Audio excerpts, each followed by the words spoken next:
제가 미국에 와서 몇 년 후에 만났던 어떤 분인데요. 그분이 찬양을 너무 좋아하시는 분입니다. 근데 그분이 찬양을 하는데 저희 집사람이 반주를 해줬습니다. 30년 전에. 그랬더니 그분이 너무 반주가 좋다고. 반주 괜찮죠? 아멘입니까? 반주 그만하면 잘하잖아요. 30년 전에는 더 잘했겠지 않습니까? 잘했다고 그러면서 밥을 사주겠대요. 그래서 그러시라고. 그러고 나서 며칠 지났는데 밥 사준다는 연락이 안 옵니다. 그렇다고 밥 사달라 그러겠습니까? 그래서 그냥 지나갔습니다. 근데 우리 시카고가 그렇게 넓지 않지 않습니까? 그러다 보니 장례식이나 음악회를 가면 또 그분을 만나요. 그분이 워낙 찬양을 좋아하시고 그러니까. 그러면 또 정말 밥 사줘야지. 그러면서 밥을 사겠대요. 그럼 또 그렇게 하시자고. 그래서 또 시간을 그럼 내겠다고 그러는데 연락이 또 안 오세요. 그분이 워낙 바쁜 분이세요.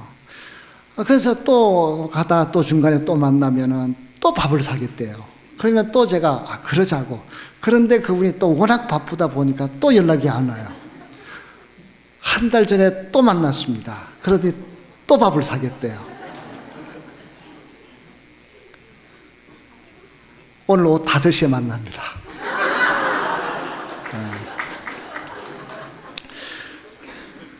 밥을 사겠다 한 그분은 돈 많아요. 그러니까 밥 사는 건 문제가 없어요. 근데 언제 살 것이냐. 사는 건 시간 내고 돈만 내면 되는 거 아닙니까? 근데 언제 사느냐 그것만 문제지 사는 거는 틀림없는 사실입니다.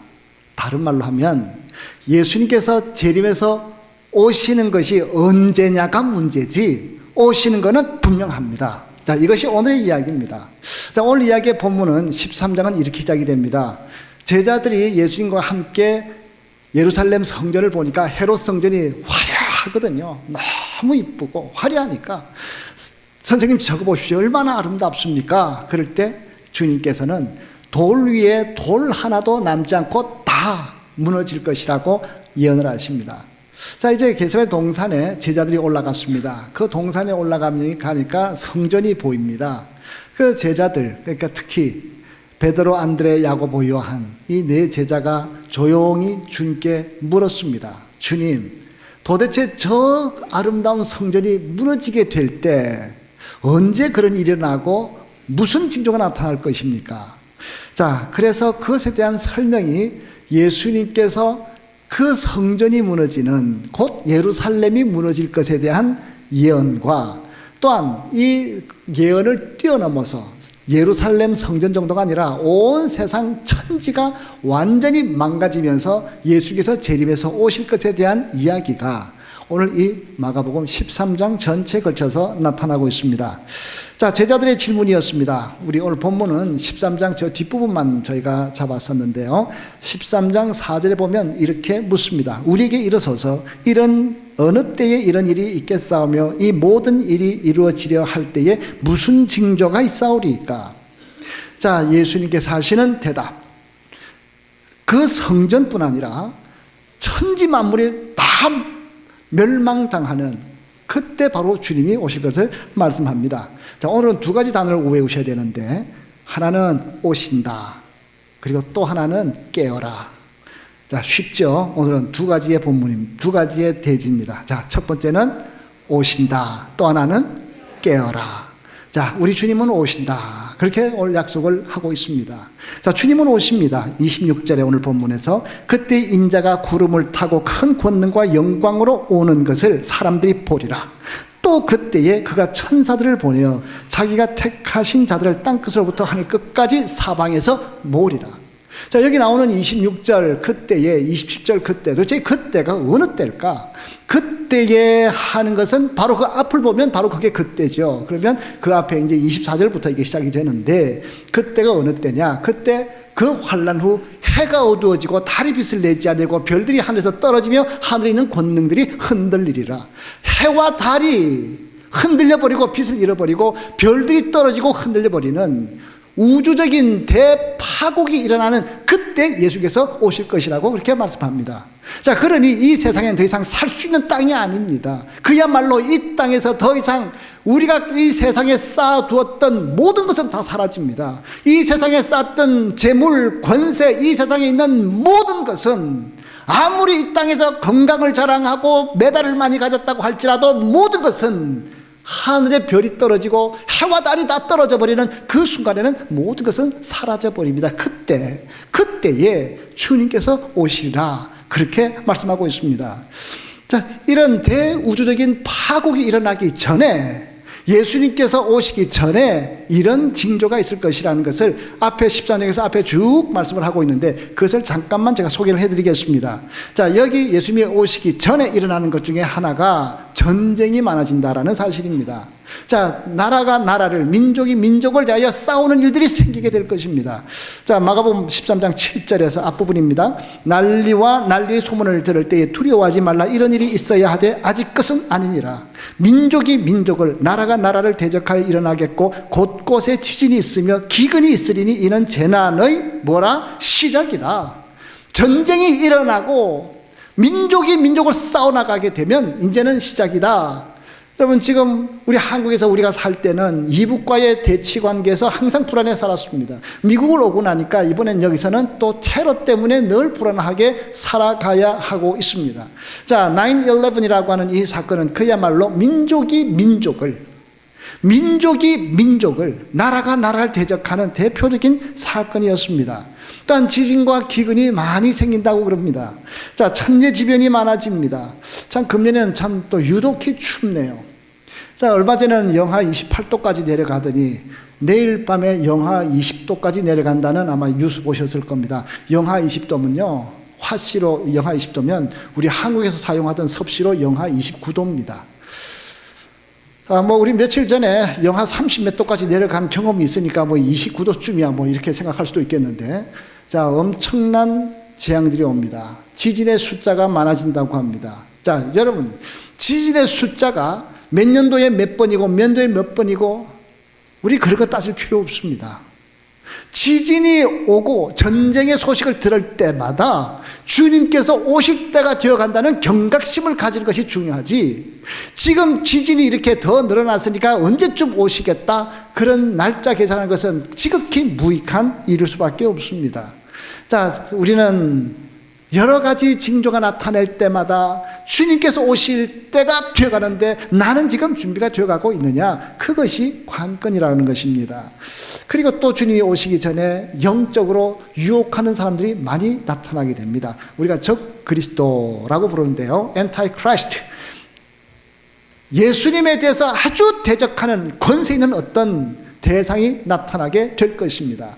자, 적 그리스도가 나타나서 사람들을 유혹해서 어떻게 하든지 믿는 사람들을 유혹해서 믿지 못하도록 신앙에서 떠나게 그렇게 만드는 사람들이 나타날 겁니다. 그래서 21절에 보면 그때 어떤 사람이 너희에게 말하되 보라 그리스도가 여기 있다, 보라 저기 있다 해도 믿지 말라. 거짓 그리스도들과 거짓 선지자들이 일어나서 이적과 기사를 행하여 할 수만 있으면 택하신 자들을 미혹하려 하리라.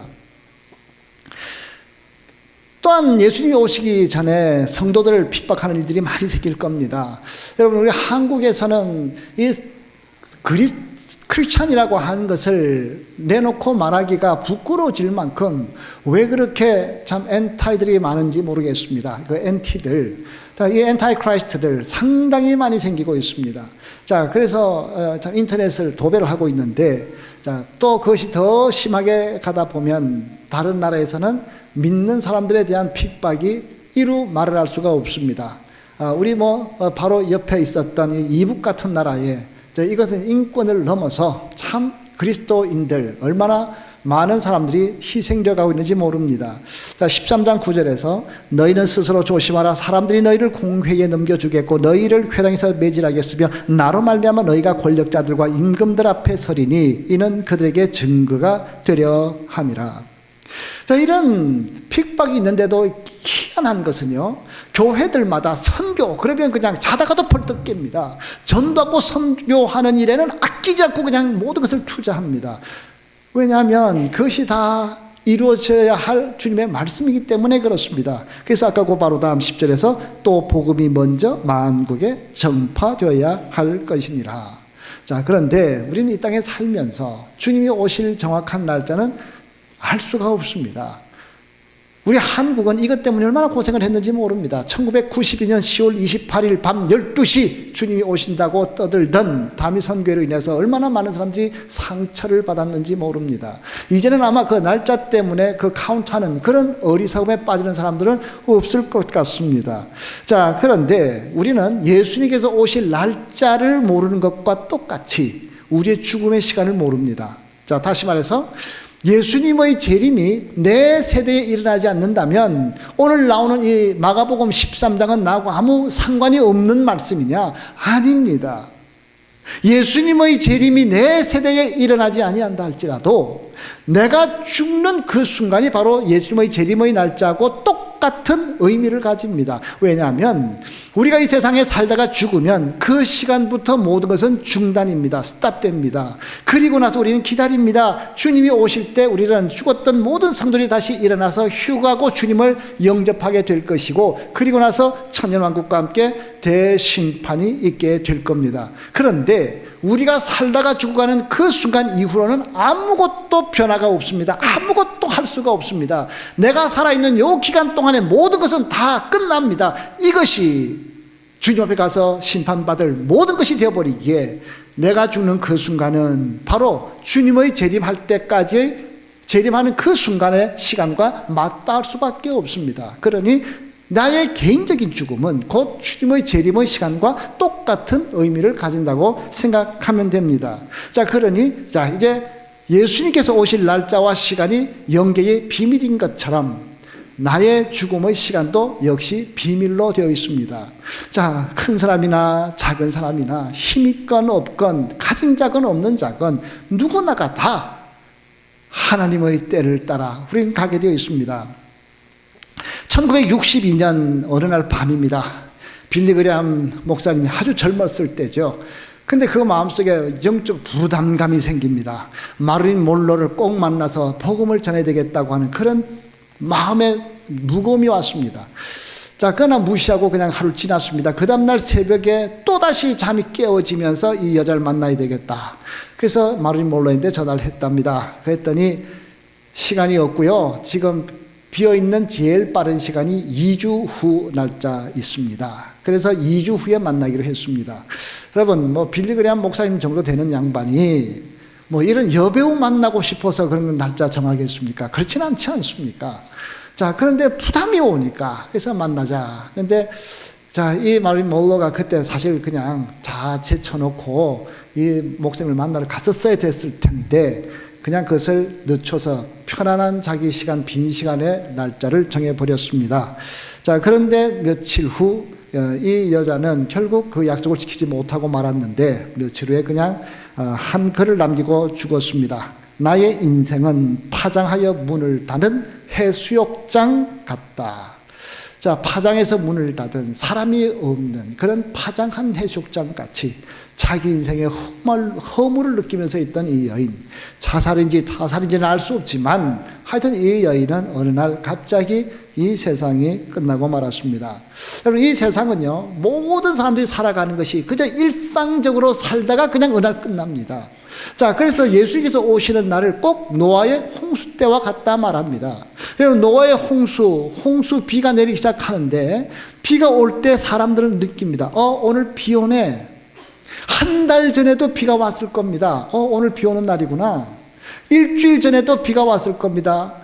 비라는 것이 일상적으로 그저 왔다 갔다 하는 것이기 때문에 대홍수가 오기 시작한 그날도 사람들은 그냥 비 오네 그러면 일상적으로 생각합니다. 그래서 그날도 그들은 예정되었던 사람들이 시집도 가고 장가도 가고 먹고 마시고 지냈습니다. 그러나 그 시간이 대재앙의 시작이었고 노아의 방주문은 닫히는 시간이었고 바로 그들의 죽음의 시간이었던 것은 아무도 알지 못했습니다. 그래서 마태복음 24장에 주님의 재림의 시간을 이렇게 설명하고 있습니다.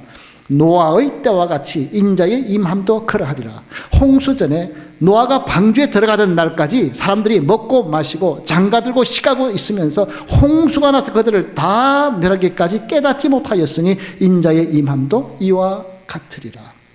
우리의 일상생활 그대로 하고 있는 가운데 바로 그 시간이 우리의 마지막이 되고 일상생활하는 그 시간에 주님은 재림해서 오신다고 말씀합니다. 두 사람의 밭에서 두 사람이 밭을 갈다가 한 사람은 구원받고 한 사람은 버려둠을 당하게 됩니다. 두 여자가 맷돌을 갈다가 한 여자는 구원받고 한 여자는 지옥으로 떨어갈 수밖에 없는 버린 바 될 것을 말씀하고 있습니다. 자, 우리 예수님께서 반드시 오실 재림의 날, 그 날을 기다리는 우리들, 자, 오리라, 자, 오신다. 또 하나는 뭐라고요? 깨어라, 깨어라. 우리들 오신다는 약속을 믿는 우리들은 반드시 깨어서 기다리고 살아야 된다고 말씀합니다. 33절, 주의하라, 깨어있으라. 그때가 언제인지 알지 못함이라. 자, 깨어있으라 그럽니다. 그 깨어있는다고 하는 것이 뭘까요? 깨어있다, 경건하게 사는 것을 말합니다. 그렇다고 계속 기도하고 계속 찬송 부르고 그러면서 살아가는 것이, 그것이 깨는 것일까요? 그렇지 않습니다. 여기 그냥 그대로 설명이 그대로 나오는데 33절에 자, 주의하라, 깨어있으라. 그리고 34절에 보면 한 충성스러운 종의 이야기가 나옵니다. 가령 사람이 집을 떠나 탁으로 갈 때 그 종들에게 권한을 주어 각각 사물을 맡기며 문지기게 깨어있으라 명령과 같으니. 자, 깨어있다라고 하는 것이 뭐냐? 종들인데 그 종들이 열심히 일하는 것, 요것이 깨어있는 것이다. 그렇게 지금 설명합니다. 자, 자, 조금 더 이제 설명을 들어갈게요. 이 종이라고 하는 것이 과거에 일이 다양합니다. 자, 예수님 당시에 로마 시민이 1,500만 명이었답니다. 그리고 그 당시 종들이 노예에다가 6천만 명이었다고 합니다. 그러니 평균적으로 로마 시민 대 슬레이브들이 1대4입니다. 한 가정당 한 사람당 노예가 4명. 그래서 로마 시민 4사람 사는 가정 같으면 노예가 16명이에요. 노예가 상당히 많죠. 자, 그러니 이 16명의 노예들, 부잣집, 어떤 집은 기록에 의하면 노예가 4,112명이 있었다고 합니다. 자, 그러니까 노예가 그냥 어마어마하게 많아서 도대체 노예를 한 줄로 세우면 끝에 있는 사람은 얼굴도 보이지 않을 만큼 그렇게 노예가 많습니다. 자, 이 많은 노예들이 뭘 합니까? 주인을 대신해서 나가서 돈을 법니다. 어떤 노예는 농사를 짓습니다. 어떤 노예는 나가서 장사를 합니다. 자, 이 많은 노예들을 다 관리해야 되는 것이 이제 주인 아닙니까? 그런데 주인이 그것까지 잘 생각하니까 머리가 아파요. 그래서 노예 중에서, 종 중에서 제일 똑똑한 종을 하나 딱 세워서 매니저로 세웁니다. 그것이 청직입니다. 자, 청직이 매니저입니다. 그 매니저가 모든 종들을 관리하게 되어 있습니다. 자, 청직이 사무장입니다. 그래서 오늘 본문에서도 이 사무를 맡겼다. 그것은 바로 청지기로 세웠다. 그 청지기가 열심히 자기 일을 잘 해서 그저 오늘 너는 저기 가서 무슨 일 하고 너는 장사하러 나가고 너는 오늘 가서 밭에 나가서 무슨 김을 메고 다 그냥 한 종도 놀지 않도록 잘 분배해서 일을 쫙 맡겨놓으면 주인의 극대화된 이익을 만들어낼 수 있는데 이 매니저가 아무것도 그냥 자기 그냥 놀아버리고 아무것도 안 시키면 그 종들도 다 그냥 놀아버립니다. 그러면 그 주인의 사업은 망할 수밖에 없지 않겠습니까? 자, 종, 노예, 청직이 충성된 청직으로 사는 것, 이것이 깨어있는 사람, 깨어있으라 하는 것은 충성된 청지로 살아라. 이것이 깨어있는 삶입니다. 자, 그러니 우리가 교회에서 내가 맡은 일에 충성하고 사업터에서 내가 맡은 일에 충성스럽게 열심히 일하고 가정에서 열심으로 살아가는 것, 이것이 바로 깨어있는 청지기입니다. 자, 그래서 아까 본문대로 다시 33절에서 주의하라, 깨어있으라. 그때가 언제인지 알지 못함이라. 가령 사람이 집을 떠나 탁으로 갈 때 그 종들에게 권한을 주어 각각 사물을 맡겼다.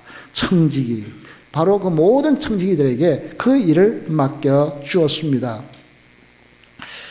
자, 그런데 이 청지기에 대한 이야기를 마태복음에서는 똑같은 이야기에 조금 더 설명을 자세하게 하고 있는데요. 어떤 청지기는 주인이 늦게 올 것이다. 매입이 안 올지도 모르겠다. 그래서 그 다른 종들을 때리고 다른 종들에게 밥도 주지 않고 자기 혼자 술 퍼마시고 방탕하며 살고 있을 그때의 주인이 돌아와서 그 사건을 보면, 그 장면을 보면 어떻게 하겠느냐. 그래서 마태복음 24장 50절에서 이렇게 쓰고 있습니다. 생각하지 않은 날, 알지 못하는 시간에 그 종의 주인이 이르러 업이 때리고 외식하는 자가 받는 벌에 처하리니 거기서 슬피 울며 이를 갈리라. 오늘 본문에서도요, 이 주인이 오는 시간에 대해서는 철저하게 비밀이 되어 있어서 밤에 올 것을, 밤에 언제 올지 모른다고 이렇게 쓰고 있습니다. 여러분, 그 당시는 로마에서는 1경, 2경, 3경, 4경이 있었습니다. 도대체 밤 어느 시간에 올지 모르기 때문에 36절에서 이렇게 쓰고 있습니다. 35절, 그러므로 깨어있으라. 집 주인이 언제 올는지, 혹 저물 때 일는지, 아마 1경 같아요. 밤중에 일는지 2경 같아요. 다 굴 때 일는지 새벽에 일는지 너희가 알지 못함이라. 그래서 우리는 깨어있어야 됩니다. 그가 호련히 와서 너희의 자는 것을 보지 않도록 하라. 깨어있으라. 내가 너희에게 하는 이 말은 모든 사람에게 하는 말이니라. 자, 베드로, 안드레, 야고보, 요한에게만 하는 것이 아니라 우리 모두에게 주어진 자기의 일에 최선을 다하면서 살아가는 것, 이것이 깨어있는 사람이라고 말씀하고 있습니다. 여러분, 우리들은 누구나가 다 마지막이 호련히 옵니다. 주님이 오시는 시간 호련히 옵니다. 자, 우리 개인적으로 누구에게나 갑자기 마지막은 옵니다. 자, 그래도 마지막 기회를 잘 잡은 한 사람의 이야기가, 간증이, 여러분, 인터넷 들어가면 바로바로 볼 수 있는데요. Last Chance, 마지막 기회라는 그런 영상이 나올 겁니다. 미국 TV 방송에서도 나왔던 이야기인데, 한 내과 의사 이야기입니다. 다널드 위테커라는 사람, 이 사람이 이제 의사인데, 자, 이 사람이 잘 나가는 의사였습니다. 자, 75년에 알코올 중독, 마약, 방탕한 삶, 이것을 살아가던 사람, 거기에서 평화를 찾아보려 했던 사람, 그러나 평강은 당연히 그 안에는 없지요. 찾지 못하고 살아갈 때입니다. 근데 여러 연예인 친구들이 많이 있었는데, 한 연예인이 서부에서 특별한 TV 프로그램을 찍고 있는데 놀러 오지 않겠냐. 그러니까 이 사람은 그런 데 가서 여자 연예인들하고 또 다른 연예인들 또 그런 사람들하고 노는 게 너무 재밌으니까 why not? 그러고서 이제 날아갑니다. 그래서 거기서 놀다가 술을 마시고 하는데 배가 너무 아픈 거예요. 그래서 참다가 안 되겠다. 이거 좀 심각하다. 자기가 의사니까 이것은 조금 심각하다 싶어서 바로 비행기를 타고 오클라호마 자기 집으로 돌아왔습니다. 자, 오클라호마 시티에 들어오면서 바로 상원 의원이 친구예요. 그러니까 이 높은 사람하고 다 친구가 되고, 그래서 바로 전화했더니 공항에 차를 보내줘가지고 바로 이멀리스로 들어갔습니다. 그리고 입원을 하고 수술을 하고, 그리고 바로 코마로 빠졌습니다. 코마 상태에서 그냥 무의식으로 있는데도 소리가 다 들립니다. 그러니까 여러분, 항상 환자들 옆에 가서 여러분 꼭 말씀 조심하셔야 되는 것이, 환자들은 다 들어요. 무의식에 있는 환자들 신방 가서 제가 찬송을 주로 많이 부르는데, 찬송 부르고 나서 그리고 나서 그분이 건강이 회복돼서 얘기하는 거 보면 거의 다 그분들이 찬송을 듣고 거의 다 대부분의 사람들이 그때 은혜를 받습니다. 자, 여러분이 다 들어요. 근데 이 사람도 다 들리는 거예요. 근데 의사가 하는 말이, 이 사람 가망 없다, 안 된다, 그 얘기를 하고 있습니다. 자, 이 사람이, 위테커가 3일 만에 깨어났습니다. 그랬더니 의사가 저 사람 절대로 가망 없으니까 집안 정리 서류에 사인할 거 있으면 빨리 사인 다 받아 놓으세요. 식구들이 이렇게 얘기합니다. 자, 그리고 나서 이제 다시 밤이 됐는데 의사가 얘기를 해줍니다. 두 아들들에게, 너희 아버지는 내일을 넘기기 어렵다. 급성 출혈성 괴사성 췌장염이랍니다. 자, 이 췌장염, 이 급성이어서 이 사람은 이제 24시간을 넘기기 어렵다. 내일 아침까지 가기 어려울 것이다. 자, 그러면서 밤을 지내고 있는데 그 말을 자기가 들으면서, 자기가 봐도 자기는 죽을 것 같아요. 내가 죽으면 사후에 천국과 지옥이 있다는데, 나에게 늘 전도하려고 애를 썼던 란이라는 친구가 말한 바에 의하면 지옥이라는 곳에 나는 가게 될 것 같다. 자, 그러면서 이 사람이 어떻게 하든지 란을 만나야 되겠다는 그런 아주 강한 결단이 섭니다. 그리고 밤에 자기의 영혼이 붕 뜹니다. 자, 어떤 사람들은 마지막이 되면 붕 영혼이 뜨고 그러면서 아주 화사한 그런 느낌을 받는 사람이 있는가 하면 어떤 사람은 죽음 직전까지 갔을 때 굉장히 괴롭고 두려운 그런 현상을 겪습니다. 물론 전자는 안 믿는 사람이고 후자는 안 믿는 사람이죠. 자, 이 사람 역시 굉장한 두려움을 느끼고 살아가 있는데 란에게 꼭 만나자고 연락을 보냈습니다. 근데 안타깝게도 란은 지금 알라바마로 지금 출장을 가 있다는 그런 연락이 왔습니다. 내일 아침에 돌아온다는 것입니다. 자, 내일 병원에 꼭 만나기를 부탁을 해놓고 그리고 이 사람은 자기 인생에서 가장 긴 밤을 보냅니다. 자, 자기 영혼이 떠나려고 그래요. 이제 떠나는 것 같아요.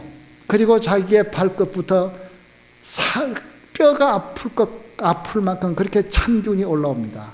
이제 점점 모든 마비가 되어가고 자기의 영혼은 떠나려고 하는데 그 영혼을 안간 힘을 다해서 붙잡고 있습니다. 란을 만나야 돼. 아침 9시 반쯤 되어서 란이 왔습니다. 그리고 성경책을 펴고는 분명히 기록된 그 모습을, 기록된 글을, 약속을 보여주면서 전달해 줍니다. 2000년 전에 예수님께서 너희의 죄를 위하여 돌아가셨고 믿기만 하면 구원받는다. 믿기만 하면 천국에 가게 해주시겠다고 약속해 주셨다. 믿지 않겠느냐. 당연히 이 사람은 예수님을 믿기로 결단하고 영접 기도를 따라합니다. 그 순간의 마음속에 여자를 찾아다니고 마약을 찾아다니면서도 느끼지 못했던 평강이 마음속에 가득히 흘러넘치기 시작합니다. 놀라운 사실은 그 후에 이 사람은 몸이 완전히 회복되어서 지금 아무런 약 하나 먹지 않는데도 나이가 많은 분이 나와서 인터뷰를 하는데 건강한 모습으로 남은 생애를 살고 있다라는 사실입니다. Last chance, 마지막 기회. 여러분, 우리에게 언제가 마지막이 될지 모릅니다. 오늘 이 순간 살아가면서 내게 주어진 이 기회가 마지막이라고 생각하면서 우리의 직장에서 최선을 다하여 일을 하고 교회에서 주어진 일에 최선을 다하면서 우리는 우리의 주어진 삶에 최선을 다하는 사람, 그것이 바로 깨어있는 사람입니다. 깨어있으라. 자, 오신다. 그리고 깨어라. 이 두 가지. 이것이 13장에서 우리에게 주시는 하나님의 명령입니다. 결론 맺습니다. 예수님께서 오실 날짜는 우리는 알지 못하지만 우리 주님은 반드시 오십니다. 자, 우리 주님이 오실 때 우리 주어진 모든 일에 각자에게 주어진 그 현장에서 최선을 다하면서 경건하게 살아가다가 깨어있는 성도로서 우리 주님 오시는 날 착하고 충성된 종으로 칭찬받는 여러분 되시기를 주 이름으로 축원합니다. 기도하겠습니다.